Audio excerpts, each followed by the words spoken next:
মন্ত্রী হিসেবে প্রথমবার আসানসোল দক্ষিণে অগ্নিমিত্রা পাল। বিজেপি কর্মীদের উচ্ছ্বাসে জমকালো সংবর্ধনা।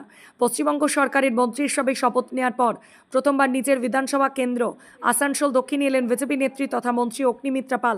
শুক্রবার তার আগমনকে ঘিরে জাতীয় সড়ক থেকে শুরু করে বিভিন্ন এলাকায় বিজেপি কর্মী সমর্থকদের মধ্যে ব্যাপক উচ্ছ্বাস দেখা যায়। দলীয় পতাকা, ব্যানার এবং ঢাকঢোলের মধ্য দিয়ে তাকে সংবর্ধনা জানান কয়েকশো বিজেপি কর্মী। এদিন সাংবাদিকদের মুখোমুখি হয়ে অগ্নিমিত্রা পাল বলেন, এই জয়ের অনুভূতি ভাষায় প্রকাশ করা সম্ভব নয়। তিনি দাবি করেন, বিজেপি কর্মীদের অক্লান্ত পরিশ্রম এবং আসানসোল দক্ষিণের সাধারণ মানুষের আশীর্বাদে এই সাফল্য এসেছে। একই সঙ্গে তিনি বলেন, গোটা বাংলায় বিজেপির সরকার গঠনের পেছনেও তৃণমূল স্তরের কর্মীদের গুরুত্বপূর্ণ ভূমিকা রয়েছেন। মন্ত্রী জানান, এখন থেকে বাড়ি বাড়ি উন্নয়নের কাজ পৌঁছে দেওয়া হবে। দীর্ঘদিন ধরে যে সমস্ত মৌলিক পরিষেবার অভাব ছিল, যেমন পানীয় জল, রাস্তা ও শৌচাগার নির্মাণ, সেগুলিকে অগ্রাধিকার দিয়ে কাজ করা হবে বলেও আশ্বাস দেন তিনি। তার দপ্তরের মাধ্যমে মানুষের আরও কাছাকাছি পৌঁছে কাজ করার সুযোগ পেয়েছেন বলে মন্তব্য করেন অগ্নিমিত্রা পাল। প্রশাসনিক বিষয়ে করা বার্তা দিয়ে তিনি বলেন, দুর্নীতি, হত্যা ও ষড়যন্ত্রের সঙ্গে যুক্ত ব্যক্তিদের বিরুদ্ধে কঠোর ব্যবস্থা নেওয়া হবে। পাশাপাশি তার অভিযোগ, পূর্ববর্তী সরকার একাধিক মামলা ধামাচাপা দিয়েছিল এবং সেই সমস্ত কেস পুনরায় খতিয়ে দেখা হবে। এদিন তিনি শুভেন্দু অধিকারীর নেতৃত্বেরও প্রশংসা করেন এবং তাকে ডাইনামিক ও অ্যাক্টিভ নেতা বলে উল্লেখ করেন। অন্ডাল থানার এক এসআই এর উপর হওয়া অন্যায়ের প্রসঙ্গে প্রশ্ন করা হলে অগ্নিমিত্রা পাল জানান, তিনি বিষয়টি বিস্তারিত জানতেন না, তবে পুলিশ কমিশনারের সঙ্গে কথা বলবেন। দূষণ নিয়ন্ত্রণীয় সরব হন তিনি।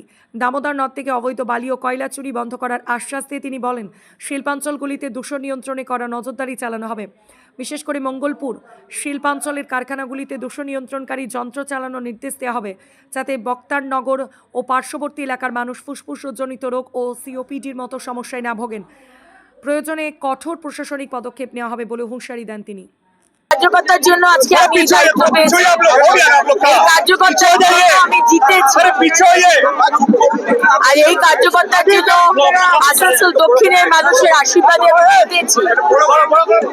তো আমার কোনো ভাষা নেই বলার।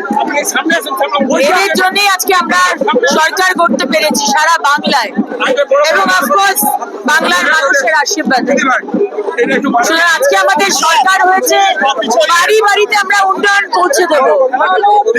আজকে আনন্দটা এই জন্য যে বাড়ি দিতে পারতাম না, জল দিতে পারতাম না, রাস্তা দিতে পারতাম না, বাথরুম দিতে পারতাম না, আজকে সেটা দিতে পারবো। আর সেটা আমার দপ্তর। আরো বেশি আমার আনন্দ যে আমার দপ্তর, আমি দিতে পারবো সবাই। নির্বাচনের আগে আমরা দেখেছি আপনি বলেছেন প্রচুর কাজ আছে, এখন তো কাজ আর কাজ, কিভাবে এখন সামলাবেন? এখন দেখুন, একটা দুর্দান্ত টিম, যেখানে টিম লিডার হচ্ছেন আমাদের সম্মানীয় মুখ্যমন্ত্রী শুভেন্দু অধিকারী মহাশয়, অত্যন্ত ডাইনামিক এবং অ্যাক্টিভ। সমস্ত টিমকে নিয়ে উনি যেভাবে অলরেডি শুরু করে দিয়েছেন কাজ, আপনারা দেখতেই পাচ্ছেন। এবং আমার দপ্তরেরও একটা দুর্দান্ত, দুটো দপ্তরেরই দুর্দান্ত টিম। আমরা কমিটেড, আমরা কমপ্লিটলি কমিটেড। 5 বছর সময় এবং অনেক প্রতিশ্রুতি, মানে কাজ শেষ করতে হবে, সুতরাং সময় নিয়ে হাতে। 3 জন